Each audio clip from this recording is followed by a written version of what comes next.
May God bless us all, and may God also bless the spiritual preparation and the other preparation which we are going to begin very intensely, very soon, for the forthcoming solemn exposition of the sacred relics of St. Francis Xavier, which will begin on 21st November 2024.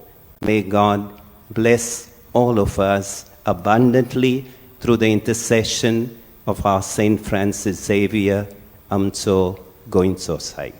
As we come to the end of this year's Novena and Feast, we are stepping into the preparations for the exposition of the relics of St. Francis Xavier, spanning from Thursday, 21st November 2024, through Sunday, January the 6th, 2025.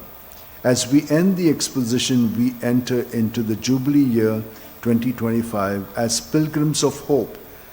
May God Almighty, through the intercession of St. Francis Xavier, bless and keep you. May He make His face shine on you and be gracious to you. May He lift up His countenance upon you and give you peace. I wish all here present and everywhere a happy feast of St. Francis Xavier.